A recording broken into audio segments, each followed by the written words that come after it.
Okay, so welcome everybody to the May 18th, 2022 West End Civic Association meeting.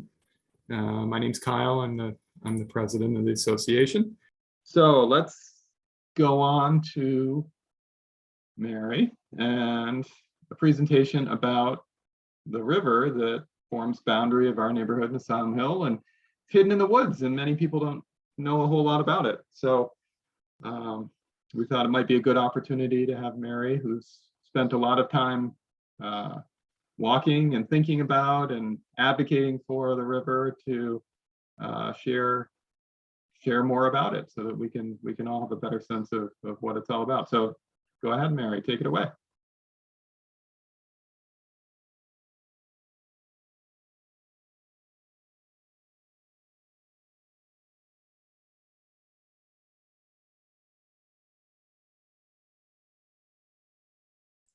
I think you're on mute, Mary. Just realizing that, yeah. So again, thank you for, can you hear me now? Yes. Okay, so thank you for including me in this, giving me this opportunity to present. I'm just going to begin with a regional slide, a view from Mount Holyoke.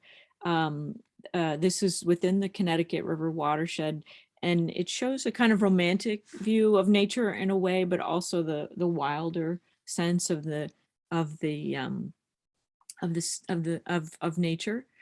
And this picture is actually, the painting was taken from a view, Mount Holyoke. That oxbow is actually located up in this area. It's within the Connecticut River watershed, and that's the watershed that we're all a part of. So this watershed is an 11,270 square mile watershed. As you can see on the right-hand side of the screen, this is the largest source of fresh water to the Long Island Sound. And although this seems beyond our sense of where our neighborhood is, this is what we're a part of regionally and globally, because everything in our neighborhood drains to the Connecticut River through watershed systems. Watersheds are like bathtubs, or that have sort of scuppers on the side. And so the Park River Regional Watershed, which is this very small but heavily developed watershed over in the picture of the state of Connecticut, the central area, and we're wrapped around by the larger Farmington River watershed, which is I believe a 670 square mile watershed. We're a 78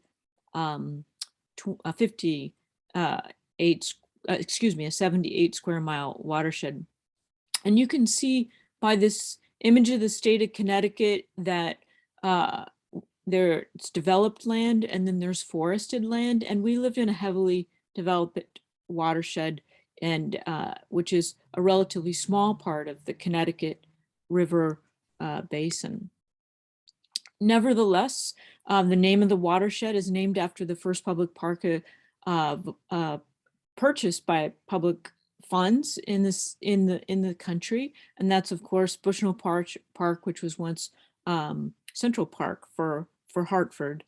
And that park was really a brownfield remediation project. We have to realize that this beautiful park, although the river's buried, it's still a beautiful park, but it once had pigsties, tanneries, dumps, a railroad spur. And I show this slide because in many respects, this is what we ought to keep in mind with the idea of what we could do with the river in our neighborhood, the North Branch Park River watershed. So here's a view of the Park River flowing through Bushnell Park in 1870. And again, this is the namesake for the Park River Regional Watershed.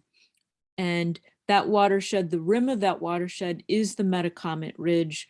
The western side is the Farmington River watershed, and the eastern side is the Park River Regional Watershed. This painting, done in 1828, is somewhere along the rim, and it was painted when Frederick Law Olmsted, a native of Hartford, was about 6 years old. So I must admit, I feel like I'm a bit of a product of that kind of romantic view of nature. And when I found the river in our neighborhood when we first moved here 20 years ago, I started inquiring about it. And I was asked to learn more about the watershed, and so I did. And this is the Park River Regional Watershed. When you look east from Hubline Tower across the watershed to downtown, you're looking largely across the North Branch, which includes our neighborhood, the northwestern neighborhoods of Hartford. And of course, most of the Park River, all of the Park River is buried, and parts of the North and the South Branch are as well. We're going to be discussing this evening the northern area of the Park River Regional Watershed, the North Branch Park River Regional Watershed, which is the 28 square miles, and the North and the South branches converge underground. And again, as I mentioned, we're a heavily developed watershed, and for many environmental organizations throughout the 20th century, the focus was on protection. And so heavily developed watersheds were not really considered to be high priority areas. A lot of the focus was on these large areas like ANWR, which is areas in Alaska, and other big, huge environmental issues in areas, Long Island Sound being one of them, the Boston Harbor, the San Francisco Bay, big monumental, the Chesapeake Bay. Those were the focus of the 20th century environmental protection issues, but increasingly in the 21st century, our neighborhoods like ours and tributaries and urban areas are important areas for environmental issues, environmental protection. And part of that's because of non-point source pollution and the discovery that these tiny little dots on these land use maps are actually real environmental places, and that they matter within neighborhoods, and they matter to communities, and they matter to community climate, the community climate. So when we drill down into our neighborhood and understand where the North Branch of the Park River is, this is a neighborhood map. This is the old Westbrook Village, the University of Hartford up here, and then further downstream, right north of Farmington Avenue, Hartford Seminary, or now Hartford International University High U, Hartford International University for Religion and Peace, and UConn Law School and the Historical Society.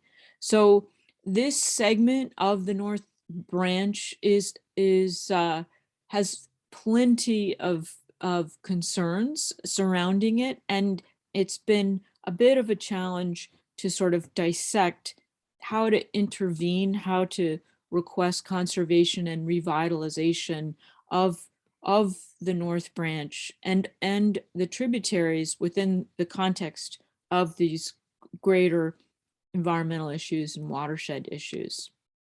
And so the work that I've done, I participate in forming the chair, the Weston Civic Association North Branch Conservation Committee. This is an all volunteer committee. And a lot of the reason why I do that is to participate in the implementation of the North Branch Park River Watershed Management Plan, but also because local neighborhood engagement is so critical to making our local landscapes, conserving them and improving them. And then in addition, I work on the North Branch Park River Watershed through other larger organizations like the Department of Energy and Environmental Protection, or DEEP, and I try to follow the federal guidelines, and through that work we partner with the North Central Conservation District on the North Branch Park River Watershed Management Plan, which was a plan that was completed in 2010. I don't know if you can see this in the picture. I'll try to hold this up. But this was the plan. It's a thick document. It's online through the Connecticut Department of Energy and Environmental Protection. And one of the action plan items in that plan, which was developed in 2010, and which we are going to begin updating this year, is that there be a 501c3. So a 501c3 was formed 10 years ago in April of 2012. And that 501c3 also works to conserve the watershed at a regional scale. And then last but not least, there's a lot of projects that come about that are related to the North Branch Park River Watershed Management Plan, such as conservation projects, public education, the activities, and I participate in those as well. Most significantly, the Fish and Wildlife Services Hartford Urban Bird Treaty.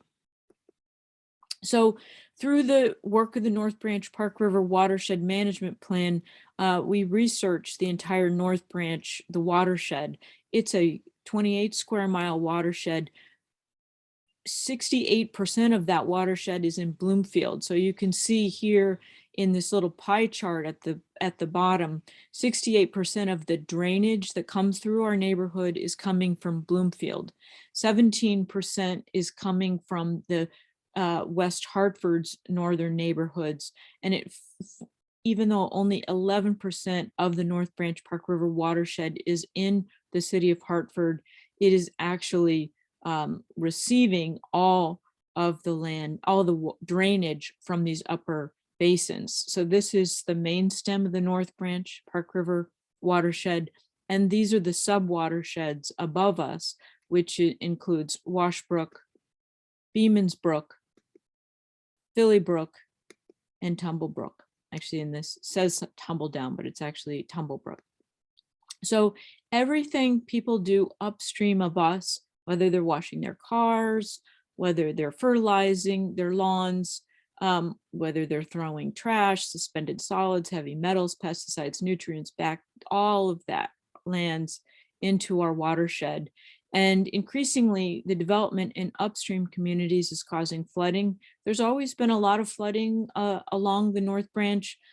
Many of the parking lots were actually placed in the floodplain, so that's no surprise.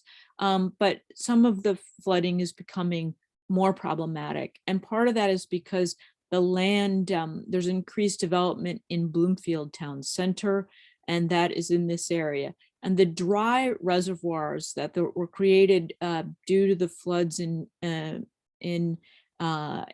1950s are actually located above where the most heavily developed areas of Bloomfield are now. So we are seeing more water flooding and water quality issues coming from Bloomfield. This is one reason why a watershed organization is valuable rather than just having property owners or one municipality making decisions about segments of the river. This is why whole watersheds need to be considered. So the focus of the work for us as a neighborhood is really in this tiny little segment, which is somewhat in our control as a municipality. And as I mentioned, this is receiving more debris. This is the debris after Hurricane Ida and this past fall. And in the river, we're also seeing a lot of trash coming from the athletic fields that have been built upstream of us. And this is including the athletic field that the city of Hartford built on Mark Twain Drive. This is just a fragment of a much larger pile of trash that had washed down the river, and it was just east of the Historical Society.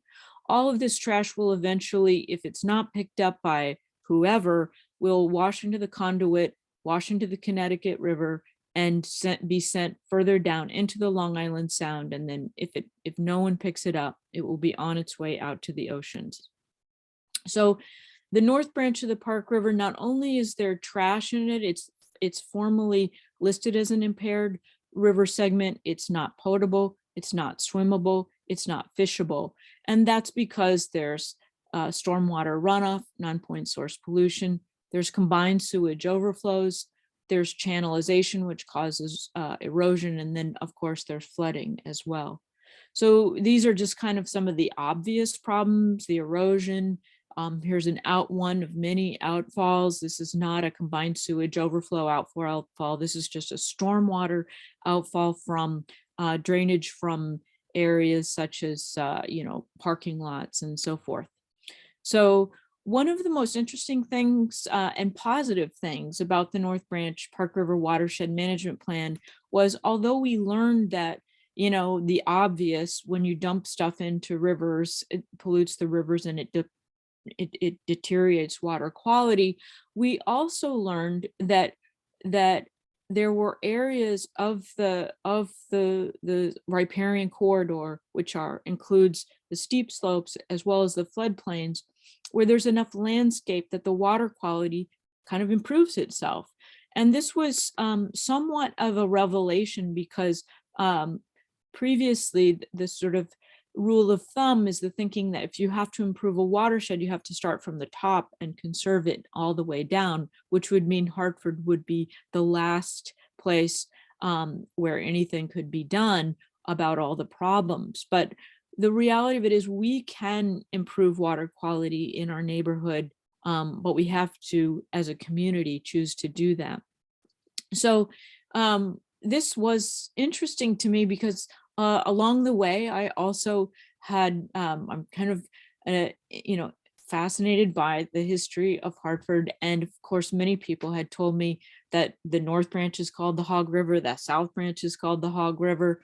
Every tributary seems in the area is all the Hog River, even though they come from very different watersheds. And I have never seen a map that officially has the name the Hog River on it. And in 1883, an anonymous editorial published in the Hartford Daily Current scolded the citizens for calling the river downtown the Hog River, and actually identified a map, one of the first geographic studies of Hartford County through the European communities. It was published in 1796, and it identified the North Branch of the Park River as the Woods River.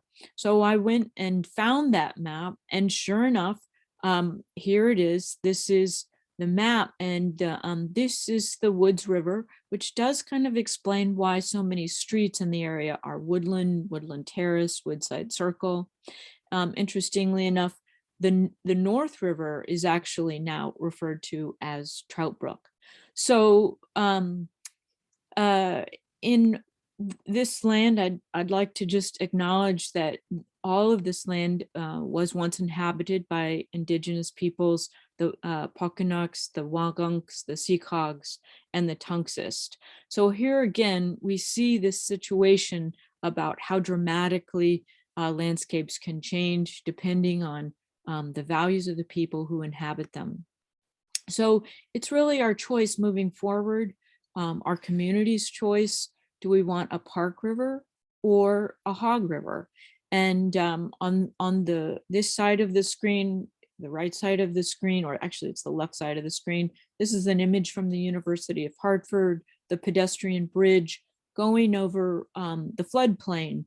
And on the right side of the screen is the parking lot at 61 Woodland, which is a derelict parking lot. That's the floodplain. This is a parking lot where the city of Hartford used to once store pilings of piles of the tailings from street sweeping. So I would like to encourage everybody to get involved in making this a park river. And I've been working on that for years, but again, it takes a community. And when I'll be going to Washington, DC in early June for the annual river rally, and there's communities all across the United States that have embraced urban rivers. And what communities do is they help monitor planning and development proposals, which we've already heard people talking about what's going to be developed in different parts of our neighborhood in the coming years. I'm sure everybody's concerned about what's happening on their block if they see some development project. And then people in neighborhoods volunteer for community projects, planting trees or whatever. And all of these these projects can move beyond beautification into sustainability strategies that can increase resiliency for our neighborhood. And that is part of the value of conservation and revitalization of the North Branch. So it's important to point out that the Plan of Conservation and Development did not include any, this is the most recent plan that was passed last year.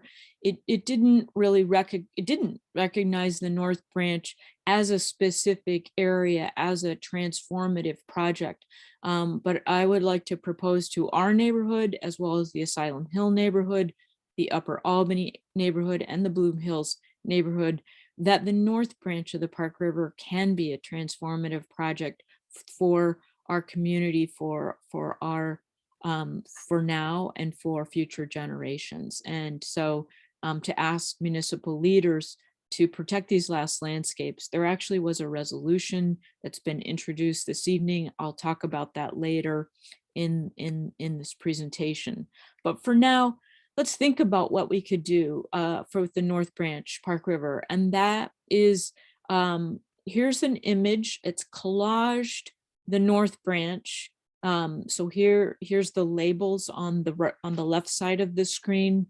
And then this is that segment here, what's kind of trees around there.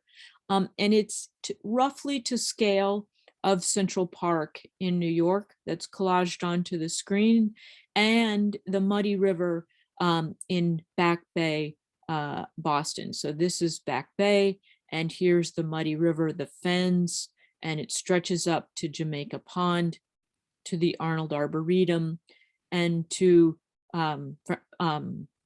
Franklin Park.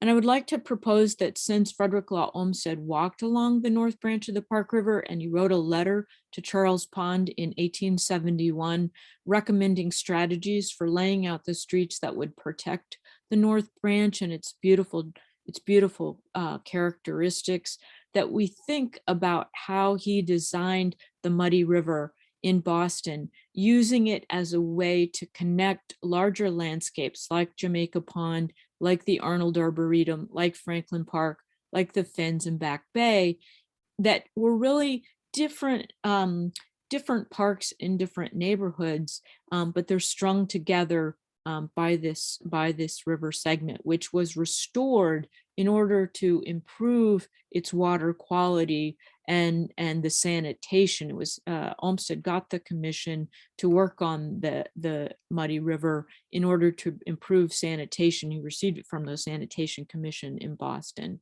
So, well, we may say, don't we already have a park, and why do we need more parkland? And I'm not sure it should be a city park or if it should be just some kind of compact of conservation.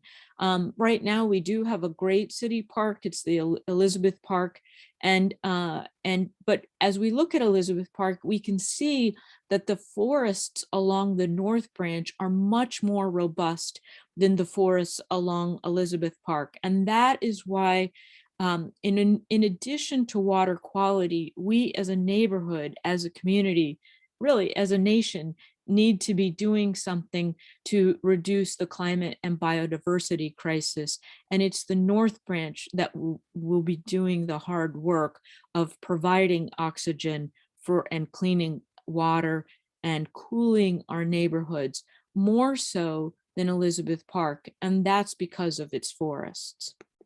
And, you know, Elizabeth Park is now really home to a whole series of recreational activities, which once, you know, in 1874, athletic games were just a kind of side things. This is the Hartford Ball Grounds from almost 150 years ago. And this is what, you know, the sports industry is today. It's an $80 billion industry. And so many of the sports facilities on our parks, that's where a lot of our money is spent when there are park improvements. but that's not necessarily going to help us reduce the climate and biodiversity crisis. And also in many of the areas around our sports stadiums, there's a need to remove trees. I'm sure people in the neighborhood will remember that there was a tree limb that fell and actually killed a child in Elizabeth Park, maybe 5 or 10 years ago now. So trees, large trees are a liability, and the city is careful about removing large trees, and they're being replaced by smaller trees. But I want to remind people that these smaller trees just do not have the capacity to produce oxygen, to store carbon dioxide, to store carbon, and to provide the habitat that's needed. So here's a tree just at the side of a road this is just past the bridge on Asylum on the Asylum Hill neighborhood side at 61 Woodland parking lot. And I did measure how tall a newly planted tree would be in relationship to this tree, which provides so much habitat for pollinators. And I put up this picture of all these bugs because that's what lives in the treetops that we don't really see. And we're grateful that they're up in the treetops and not in our yard. And certainly the birds, especially migratory birds, need bugs, especially when they're nesting, because the larva from bugs is used that's what nesting birds need for the gullets for new birds. They can't push seeds down their throats. They're really pushing, chewed up bugs. And down here, I just popped up this little picture of a tree. It's hard to believe that's how tall a newly planted tree is in comparison to this mature tree, but I swear I went up and measured it. And if anything, I'm exaggerating how much bigger this newly planted tree is in comparison to these gigantic, mature 100-year-old or more trees that are in our neighborhood. So size really matters in terms of large areas and the greater health benefits. But admittedly, trees fall, they fall on our houses. We had a tree fall on our house this year. And we need to find places for trees in our cities because trees cool cities. So this was a study that was done in Richmond, Virginia, and you can see the densest amount of trees is actually in the suburbs along the James River.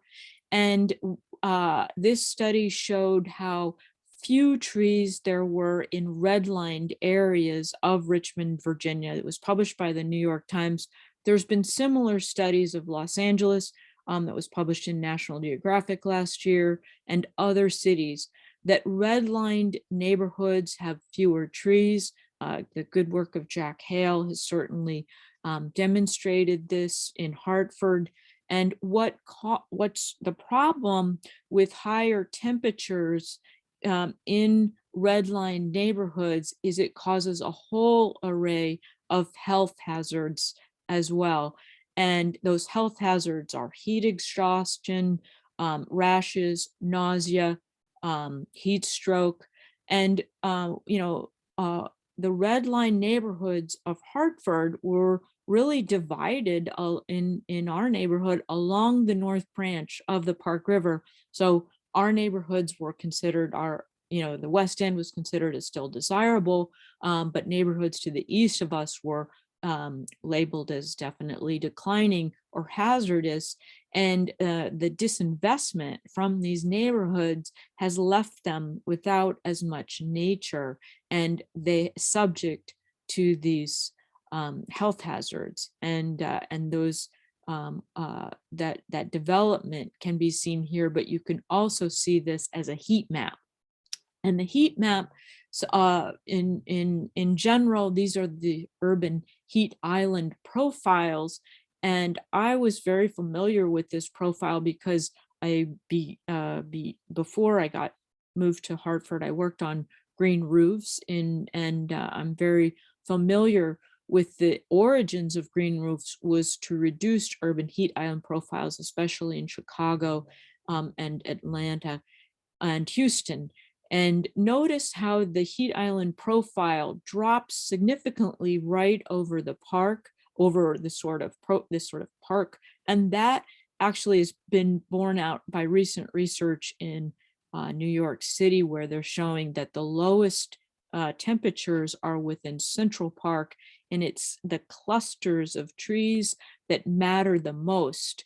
That a single tree can make a huge difference, but clusters of trees are particularly valuable.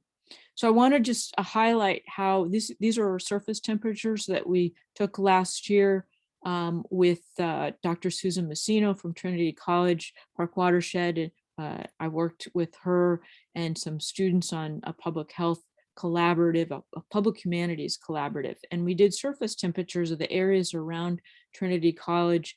And this was a surface temperature under a tree on Vernon Street, 88 degrees, less than, I don't know, 1,000 feet away on the AstroTurf, or I guess it's synthetic turf field. In the middle of the field, there was a 34-degree increase in temperature. The surface temperature reading was 122 degrees. The parking lot was 114 degrees. And then street trees between the parking lot and the street, it was 92 degrees. So you can see there was a lot of, this was the grass field, this was synthetic turf. The grass field was more than 17 degrees in temperature lower than the synthetic turf field. So this is just an example of how the microclimates around trees and around development features are critical to the quality of life, the temperature in our neighborhoods.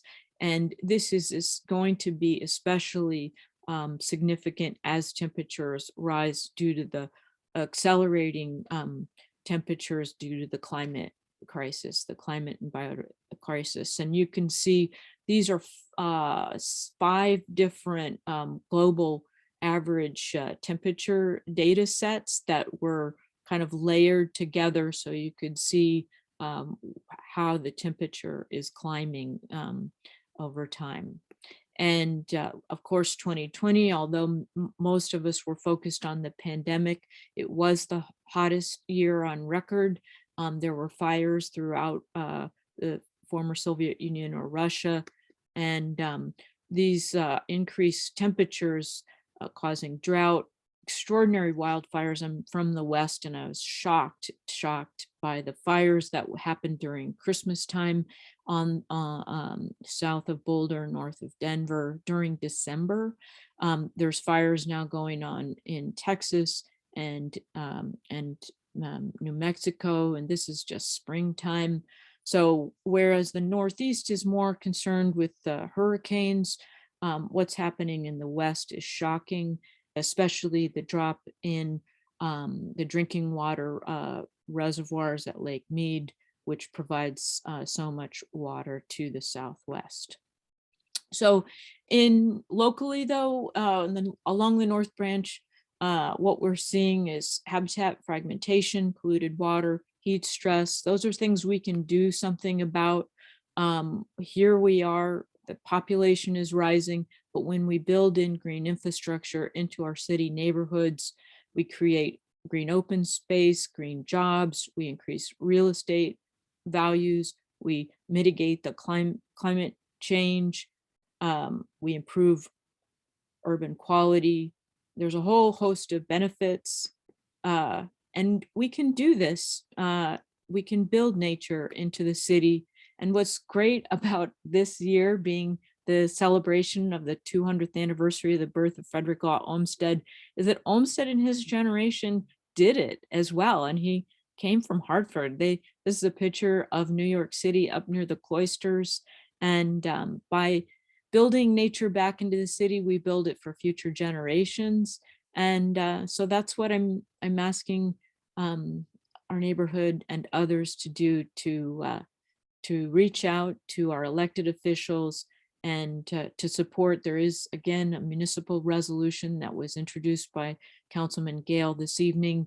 And we have a convergence of opportunity if our city gets behind nature in the city and conserving not only the North Branch, but also the park, the South Branch, Gully Brook, Cemetery Brook, which is a smaller tributary. If our city speaks up and says we're interested in that, the Governor's Council on Climate Change, the GC3, is recently developed Resilient Connecticut 2.0. There's money through America the Beautiful. I'm the secretary of the Friends of the Silvio Conti Refuge. And if the community asks for it, there's funding available. Of course, the MDC will be working on the North Branch, although they're largely focused on sewers. The work that they do contributes to what's referred to as matches that are very much needed in bringing funding to projects, to big scale projects, to large scale projects. So why not honor Frederick Law Olmsted and the 50th anniversary of the Clean Water Act? So as I wrap up, I just want to remind everybody, this was what we can do in 1934. Notice how there were no trees along the North Branch. This is north of Albany. This is where the University of Hartford is now. This is all the trees that have grown up since 1934, right? So we can bring trees back to the neighborhood. You can see here's the Hartford Golf Course right here, over here, Hartford Golf. And what we do by conserving nature along the North Branch is we provide wildlife pathways. We provide places for aquatic life, places for migratory birds, for all those bugs, pollinators.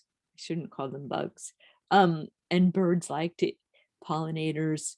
And even though, you know, the river may look messy, leaving it kind of unmanaged and wild allows the trees to generate oxygen, to do what they do, be carbon storage, cool shade, habitat for nesting birds.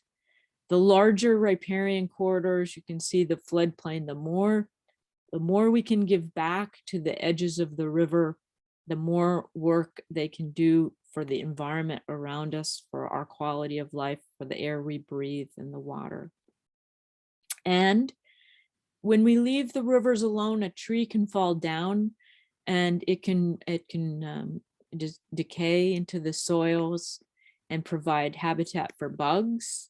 And again, I know that standing trees are snags, and they stand there and bugs or insects or pollinators can live in those snags, and that provides even more habitat for birds.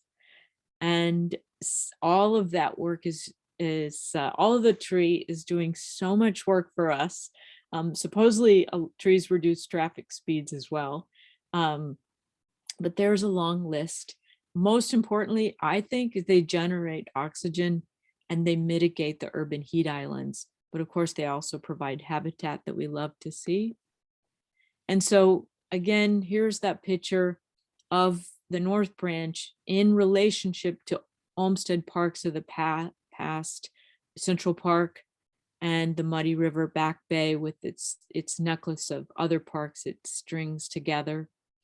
And imagine if Hartford had preserved the North Branch. We can do that today, so why not? And so there is a municipal resolution, and I can answer any questions on that. Okay, thank you, Mary. Yeah, Does anyone have questions?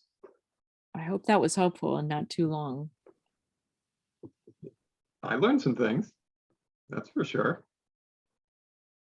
I do want to say there's a lot of people have questions about what is the difference, or I know Kyle did. What is the difference between the committee and the watershed, the 501c3? And The committee is really local. I mean, there's so much land area to work on that, all land use decisions are really very local. And we have so many assets in our neighborhood that it would just be extraordinary to make these decisions now. And a lot of the regional issues, the 501c3 issues, are more, they're just more closer to policy issues than land use issues. So one of the questions in the chat is from Aaron. How can we support the resolution is the question, which is totally a local thing that we can do. So how do you recommend we do that? Good. And you know what? I think I'll put the link to the resolution in the chat. That would be smart of me, wouldn't that? Would help, right?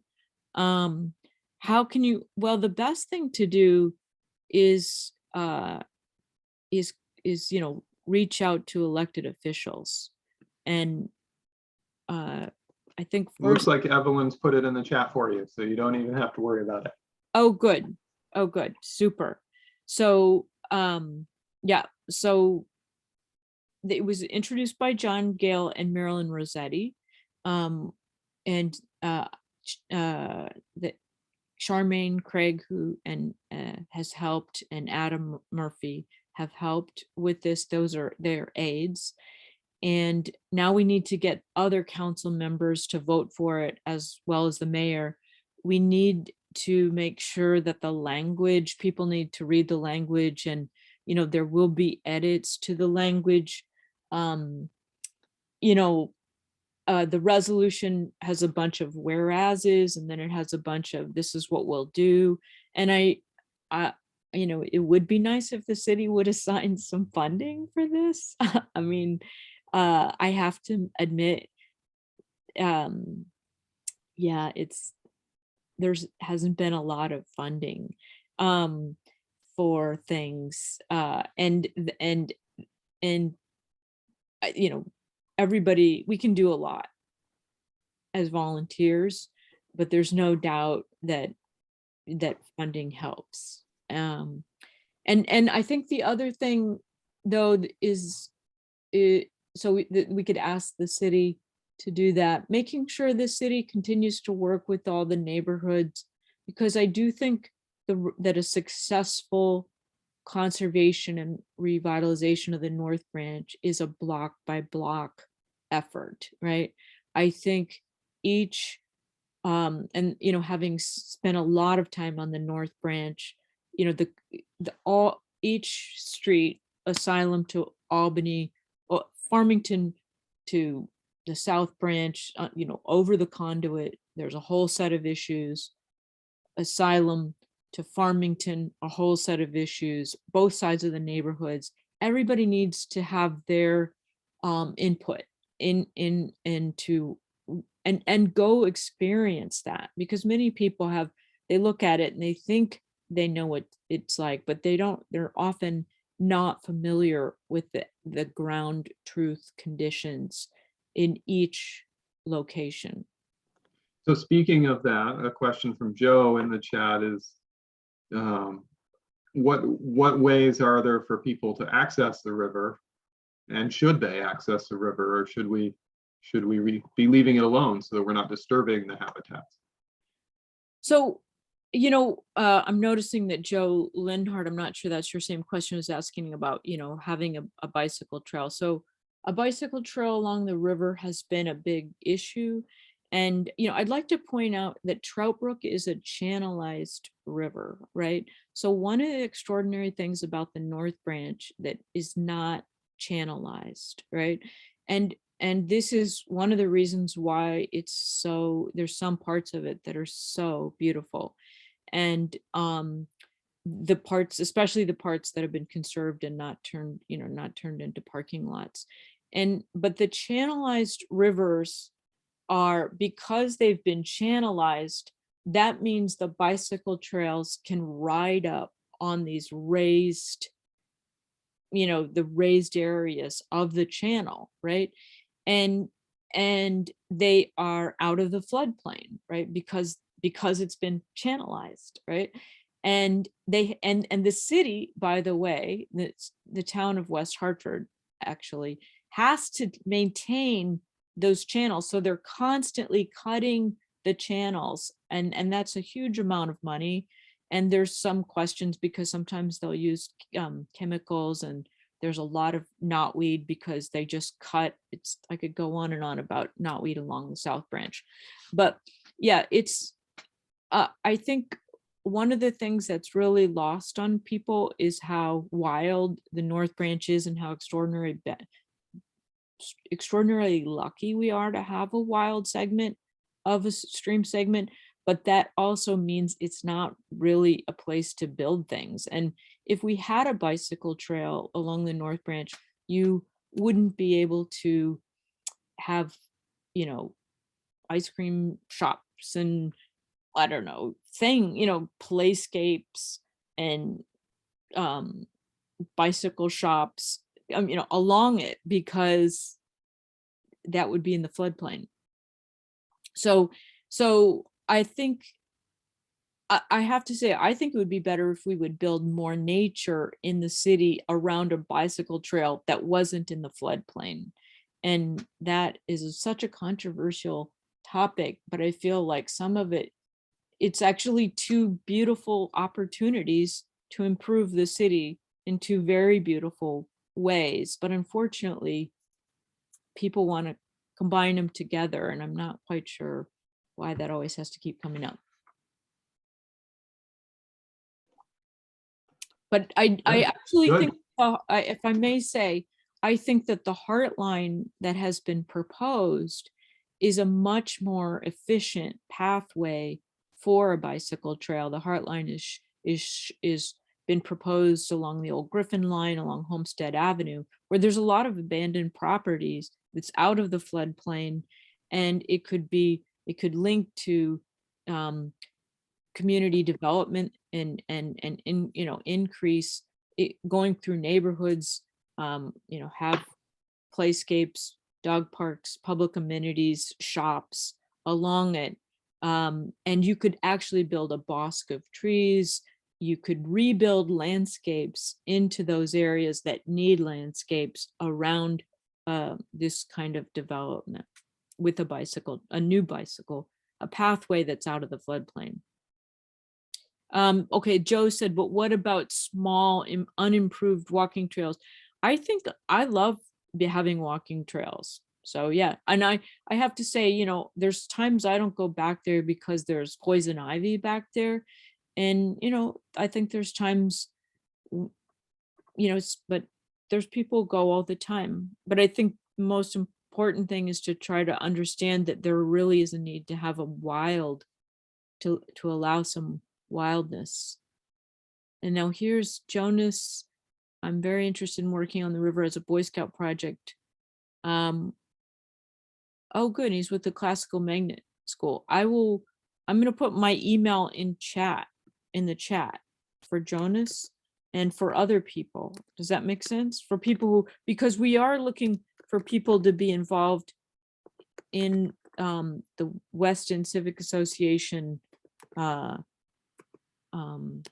committee, and to hear what people want to say and what they experience, what they need,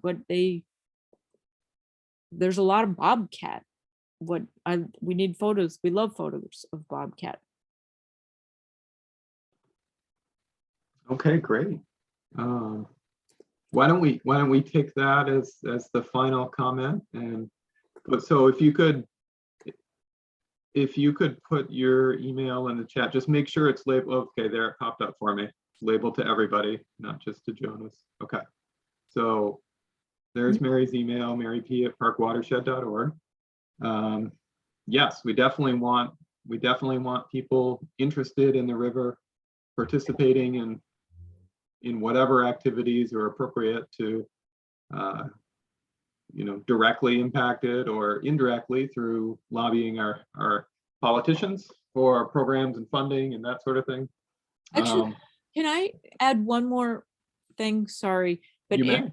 Erin Sheehan, she asked if there would be if there could be um, schools, you know, and I want to say I do think one of the most important opportunities is the schools. In addition to the wildness of the river, the schools, there's a lot of schools along the North Branch. And so there's an extraordinary opportunity of, and again, I do think this river is extraordinary. It really is. There's an extraordinary opportunity to make the North Branch a learning branch. It has one of the most unique forests along it that's hard to describe, but it also has areas that are completely infested by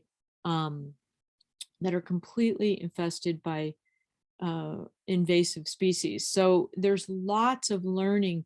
And when we, recently the MDC gave a presentation on the sewer work that's going on. I think, Kyle, you were involved in that this morning.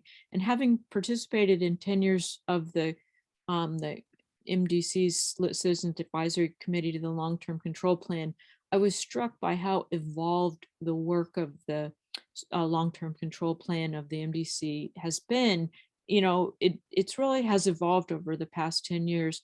And I want to emphasize that I do think that the green jobs, that the sort of evolution of green jobs around conserving and revitalizing nature is an enormous opportunity for the next generation. But schools are going to have to take the lead on introducing that to students and working with people like me and others who have their kind of finger on how that's happening. So I'm going to put a couple more links in the chat, including we did a report on environmental education, which describes all the schools along the North Branch. It also has all the properties along the North Branch, the institutional properties. And it has the image of the North Branch in that collage that I showed in this talk. So that's in the chat, and I'm going to put some links to our bird work as well. So thanks for letting me wax on just a little bit longer. Yeah, you're very welcome, and thank you for presenting to us. I mean, it's a very informative and detailed and comprehensive overview of what the river is all about. And I've been here since 2004, and I knew very little of what you presented tonight. So that's terrific. So hopefully others as well have learned some new stuff and are more motivated to jump in and participate and really help to preserve the corridor.